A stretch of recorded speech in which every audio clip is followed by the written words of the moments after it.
घरोई खाद्य खाइबार प्रयास रे ए भिडियोटी होछि 18 एवं 19 नंबर दिनर।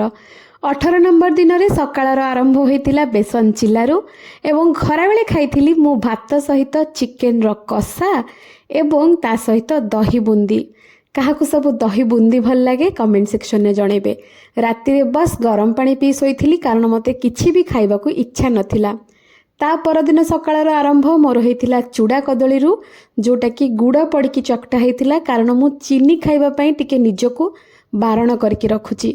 खराबेल खाद्य रे थाए भात ता सहित माछ एवं चिंगुड़ीर तरकारी एवं काकुड़ी दहीर सालाड सहित माछ छेचा ता सहित थाए घर तियारी आचार।